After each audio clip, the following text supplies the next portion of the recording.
Olá, seja bem-vindo ao Ajudar Quem Ajuda.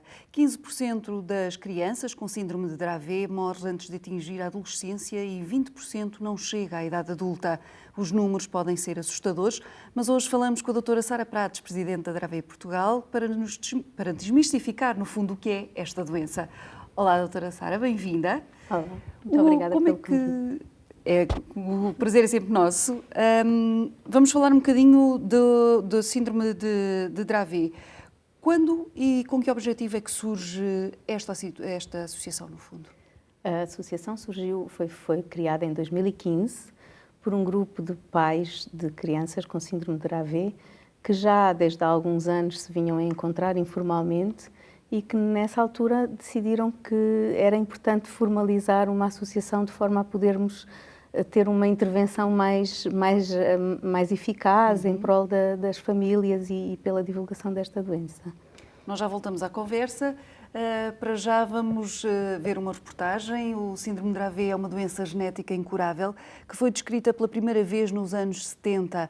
As crises epiléticas começam no primeiro ano de vida, desencadeadas pela febre, como nos explicou a neuropediatra Teresa Temudo. Atualmente já se poderia chamar até doença de Dravet, uma vez que tem já um marcador biológico identificado. Isto é, tem uma causa identificada genética, há um gene que quando está alterado, quando tem mutações ou deleções, isto é, quando falta um pedacinho desse gene, ou quando estão trocados aminoácidos desse gene, vai dar origem a uma doença, porque esse gene não vai funcionar. Neste caso, a não funcionalidade desse gene, que é o gene SCN1A, vai fazer com que haja um desequilíbrio, digamos, neuronal, que vai provocar, que vai ser responsável pelo aparecimento de uma epilepsia. Ok? Pronto. Então, chama-se Dravet porque foi descoberto nos anos 70, ou descrito pela primeira vez, por uma senhora chamada Charlotte Dravet, que ainda é viva, uma neurologista, e essa senhora apercebeu-se de que havia um grupo de crianças que tinham as mesmas epilepsias com as mesmas características. Que características são essas? Pronto. São habitualmente, porque há casos atípicos, mas habitualmente é caracterizado por, logo no primeiro ano de vida, as crianças começam por ter crises epiléticas desencadeadas pela febre, ok? Ao contrário das crianças normais, que também podem ter aquilo que se chama convulsões febris simples, estas crises epiléticas vão surgir habitualmente antes dos 6 meses de idade e frequentemente afetam só uma parte do corpo, em vez de afetar o corpo todo, e são muito prolongadas. Podem durar mais de 30 minutos.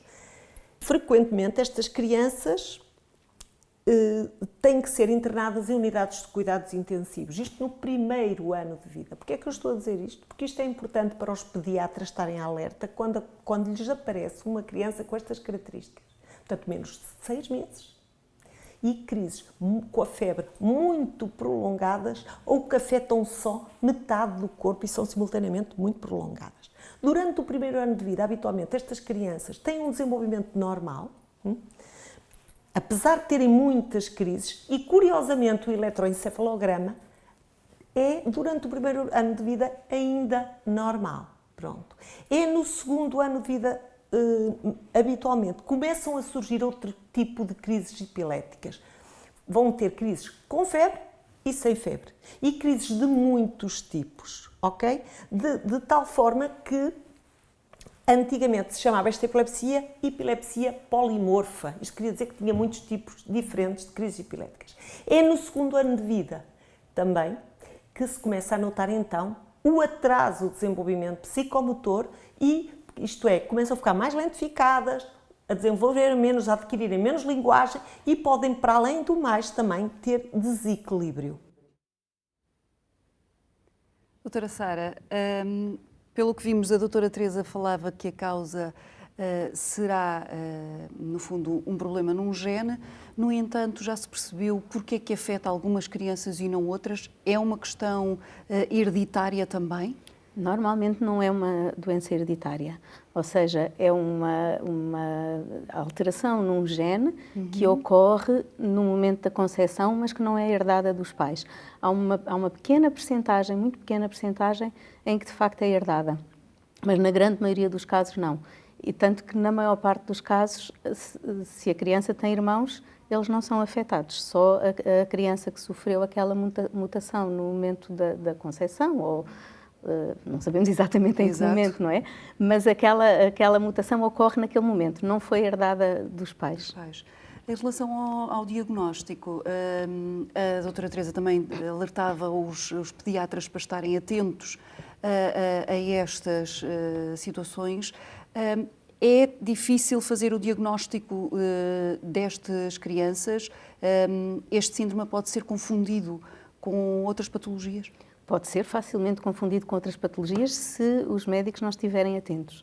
Mas hoje em dia é bastante mais fácil fazer o diagnóstico do que aqui há alguns anos atrás, a partir do momento em que se identificou o gene.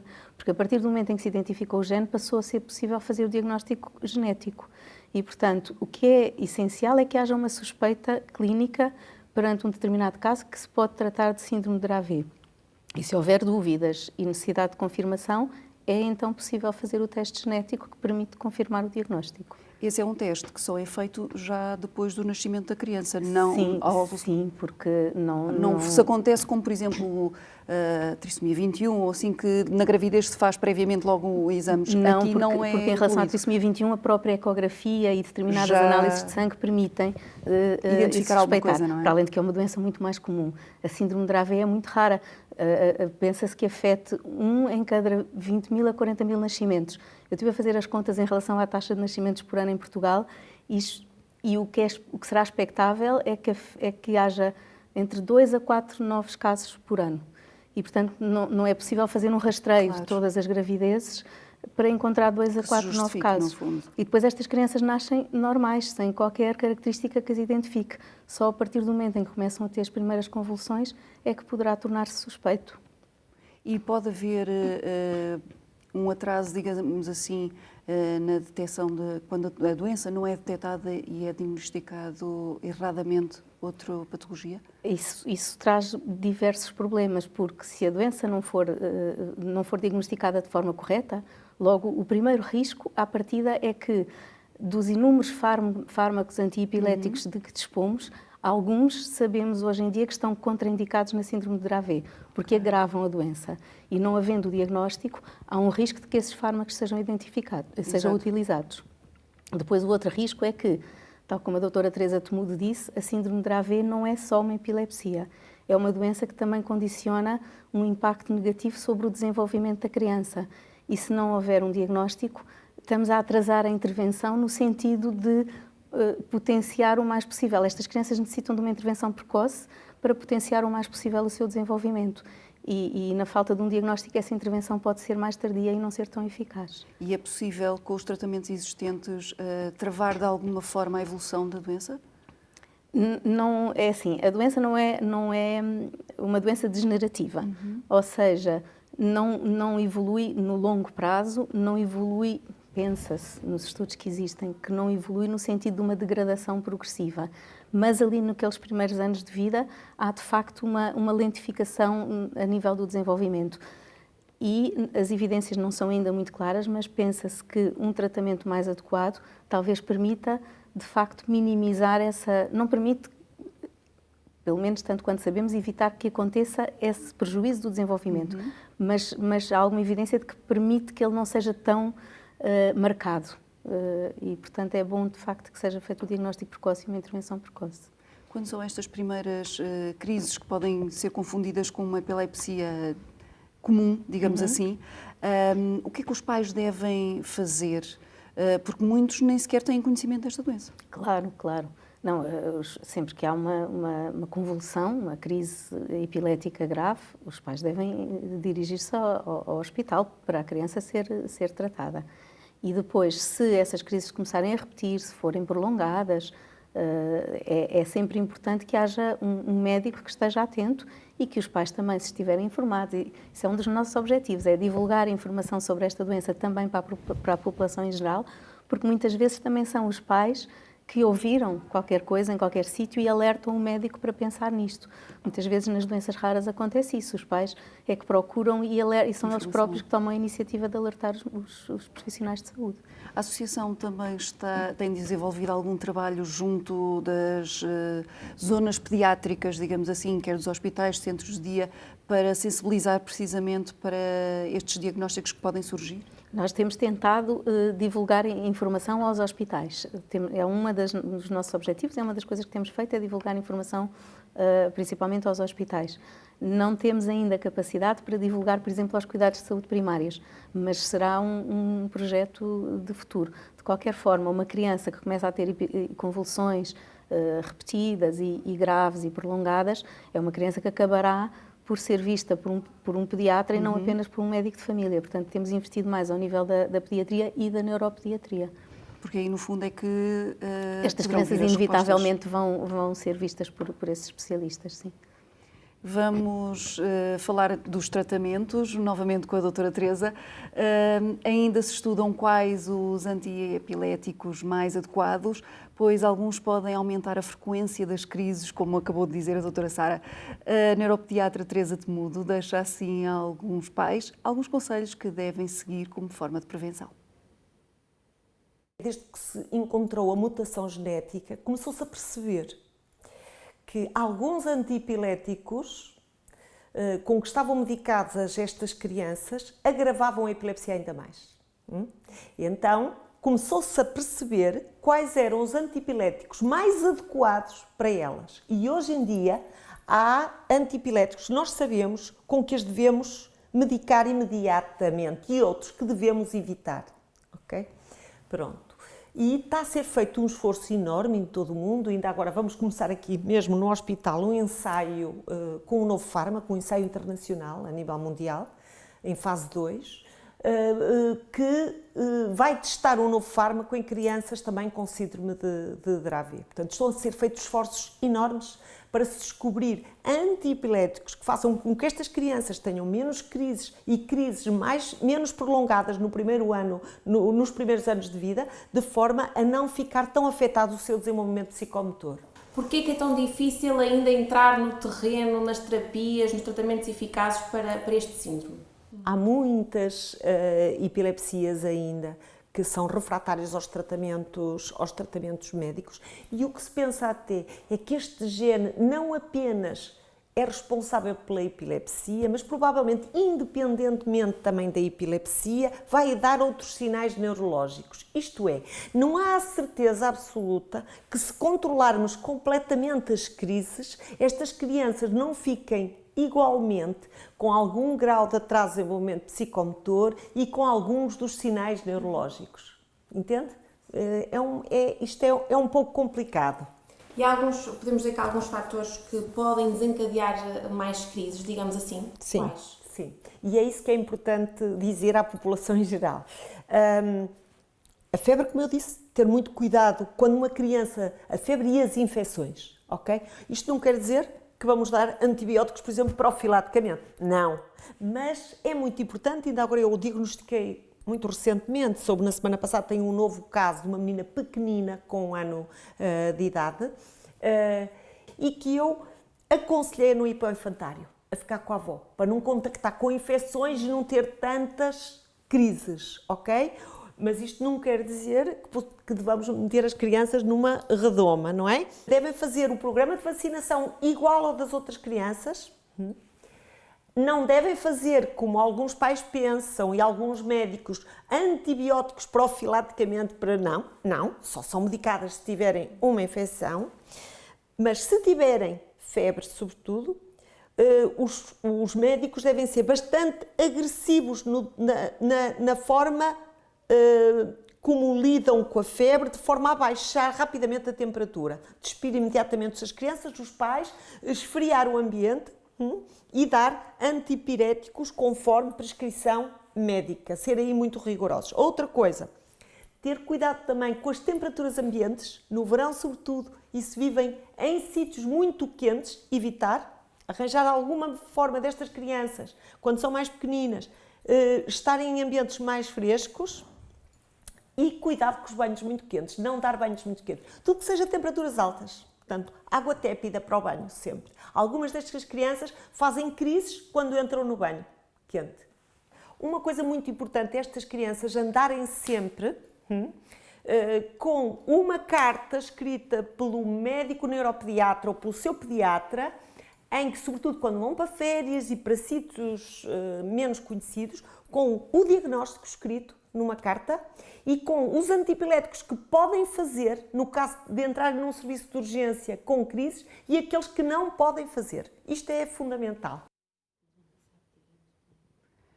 Doutora Sara, precisamente em relação a isto que a doutora Teresa estava a falar, é muito importante que os pais levem essa informação quando vão de férias. Exato, e o ano passado, no ano de 2018, foi uma das coisas em que a Associação investiu, foi uma das ações que tivemos. Foi a dois níveis. Por um lado, existe um documento que é o cartão da doença rara, que pode ser emitido por qualquer médico, mas que muitas vezes os médicos não sabem como emitir. E então nós elaborámos um documento com instruções sobre como é que esse cartão deve ser emitido e enviámos às famílias para que elas pudessem pedir aos seus médicos a emissão do cartão da doença rara. Nesse cartão tem o diagnóstico e tem as medidas básicas de tratamento que a criança pode necessitar numa emergência. Exato. Outro documento que nós também elaborámos o ano passado, que vai na linha do que a doutora Teresa estava a dizer, e que enviámos às famílias, foi o protocolo de emergência, que é um documento em que nós enviámos pré-preparado às famílias, mas que em conjunto com o médico deve ser preenchido com todos os medicamentos que a criança toma e com aqueles fármacos que devem ser administrados em caso de emergência e os cuidados a ter. Portanto, se as crianças forem para fora do local onde habitualmente são assistidas e conhecidas, deverão sempre levar estes dois documentos, o cartão da doença rara e o protocolo de emergência, para que possam ser assistidas em qualquer outro local em caso de necessidade. Não é? Porque estamos a falar de crianças muito pequeninas, muitas vezes imagino que a aflição seja maior nos pais, porque eles são pequeninos e não se apercebem do que se está a passar. Quais são as principais questões que estes pais trazem à associação, normalmente, as dúvidas que têm? No início, nos bebés, quando têm bebés, é sempre o controle da epilepsia, o que fazer com as convulsões, como controlar melhor, que situações é que devem evitar, tal como a doutora Teresa estava a dizer, para evitar crises, o calor. Nós vemos, para além do calor, muitas vezes a excitação excessiva, algumas crianças reagem ao ruído, a variações, luzes intensas ou então escuridão súbita, e os pais querem saber estas informações e partilhá-las uns com os outros. Depois, à medida que a criança vai crescendo, começam a surgir os problemas do desenvolvimento, que também começam a angustiar muito os pais, e não só problemas de desenvolvimento e do comportamento. São crianças que têm muitas vezes um comportamento difícil, complicado, com muitos comportamentos de oposição. E os pais têm muita dificuldade em lidar com isto e também pedem ajuda a esse nível.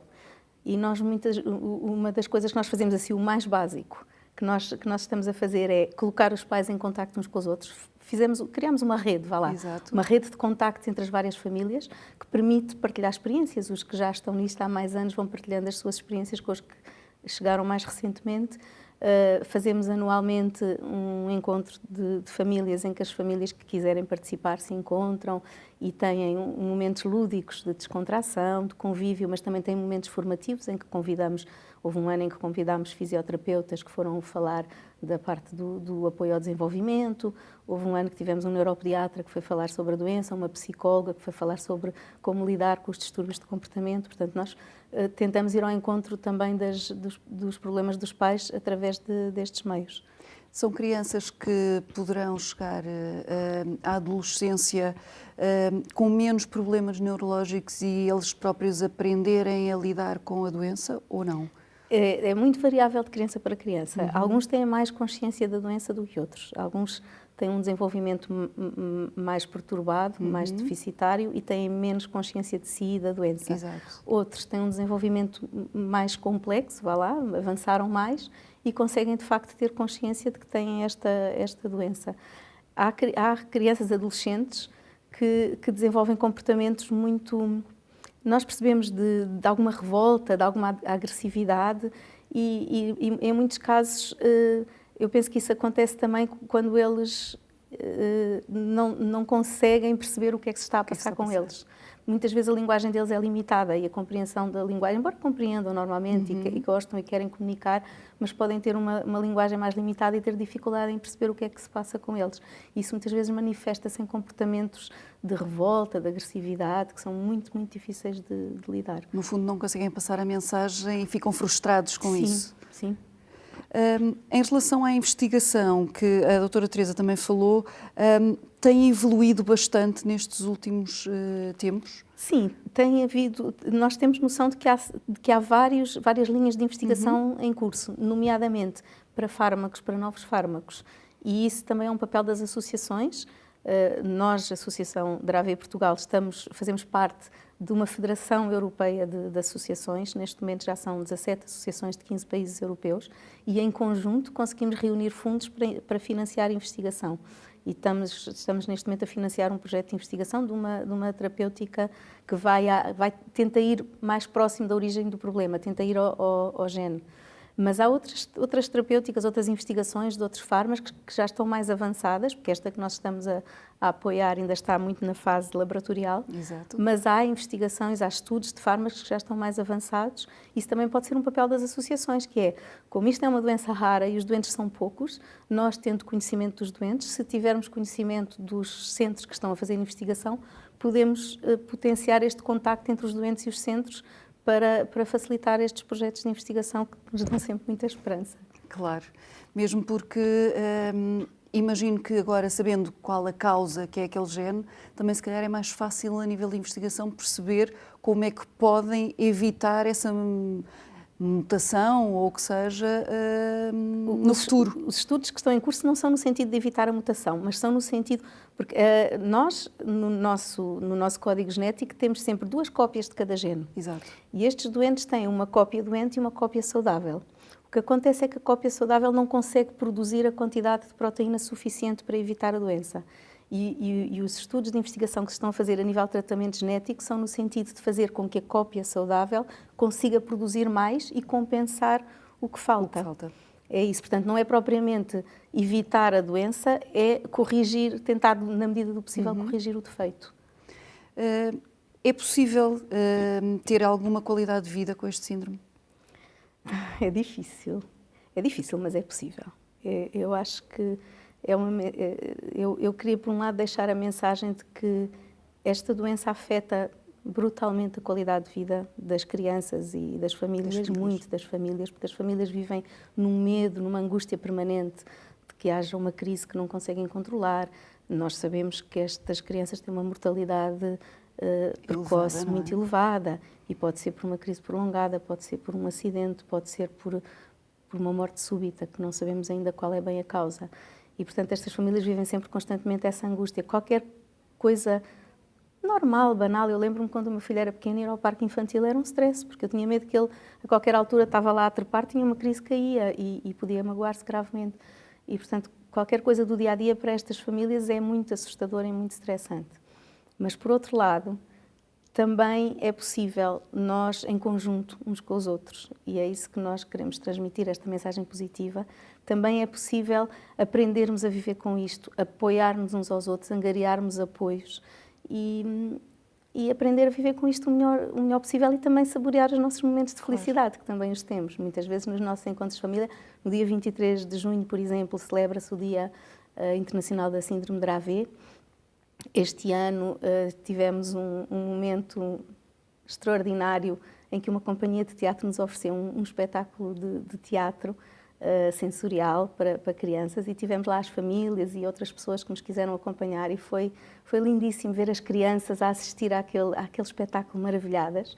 E depois tivemos um almoço em que as famílias conviveram entre si tranquilamente e os miúdos vão criando laços de amizade uns com os outros e portanto, também conseguimos ter momentos bons na nossa vida. Acredita que no futuro, com a investigação, não só a nível de medicação, mas até da própria doença, das causas, seja possível reduzir essa taxa de mortalidade? Eu acredito sim. Eu acredito que sim, esse é o nosso objetivo, é o nosso sonho. Que seja possível reduzir a taxa de mortalidade, que seja possível controlar a doença e tentar que o impacto dela sobre as pessoas seja o menor possível e no limite, curar. Vamos esperar que sim. Quais são os projetos de futuro da Associação? Nós, e de que forma é que os portugueses podem ajudar? Pronto, nos nossos projetos assim mais imediatos, neste momento a Associação ainda é muito nova, ainda é muito pequena, funcionamos com base na boa vontade e no voluntariado de cada um, portanto, qualquer projeto é difícil, mas neste momento aqueles que temos como prioritários, um deles é estabelecer uma rede de apoio psicológico para as famílias, porque achamos que isso é absolutamente essencial e, infelizmente, no nosso Sistema Nacional de Saúde é muito difícil. Escasso ainda. É escasso. E, portanto, isso é uma das nossas prioridades. Outra prioridade que também temos, e esse penso que será mais rápido conseguirmos levar à prática, é que um dos problemas que estas crianças têm é ao nível ortopédico. Eles muitas vezes desenvolvem problemas ortopédicos que lhes dificultam a marcha, que lhes dão uma postura errada e precisam de apoios e correções ortopédicas. E então queremos estabelecer também protocolos, porque muitas vezes estes apoios são caros, e queremos estabelecer também um protocolo para conseguir ajudar as famílias a adquirir os apoios, a fazer avaliação ortopédica. Exato. E a adquirir os apoios ortopédicos quando necessário. Outro projeto que também temos, mas que ainda estamos a explorar, ainda estamos em fase exploratória, é permitir que as famílias que o desejem disponham de um dispositivo de alerta de crises, porque à noite, por exemplo, é muito assustador. Muitas famílias não conseguem ter um descanso noturno razoável porque têm medo que a criança tenha uma crise a qualquer momento e, portanto, queremos encontrar um dispositivo de alerta de crises que seja o mais adequado possível, eventualmente mais do que um, conforme as características da criança, e ajudar as famílias a ter acesso a ele. São três projetos de muitos mais possíveis, mas são três. Como ajudar? As pessoas podem ir ao nosso site, ver como é que se podem tornar associadas, isso já é uma ajuda excelente, quanto mais formos, mais representatividade temos. Podem fazer-nos donativos, podem seguir-nos no Facebook e partilhar os nossos eventos, as nossas atividades. Temos amigos e associados e não associados, amigos nossos que de vez em quando organizam ações de angariação de fundos e de donativos, que sempre é uma grande ajuda para nós. Portanto, são diversas formas. E podem também ser voluntários. Também, claro. Evidentemente, ser voluntários. Nós precisamos de ajuda. As pessoas que nos contactem, que nos digam o que é que sabem fazer, o que é que gostam de fazer e tentaremos articular com as nossas necessidades. Muito obrigada, doutora Sara, por ter vindo. Espero que as pessoas em casa fiquem mais esclarecidas sobre o que é este síndrome e que se tornem solidárias com a vossa causa. Muito obrigada. Obrigada eu. Hoje falámos do trabalho desenvolvido pela Dravet Portugal. No próximo programa vamos apresentar-lhe mais uma pessoa que dedica a sua vida a ajudar os outros. Até lá, fique bem, fique com o S+.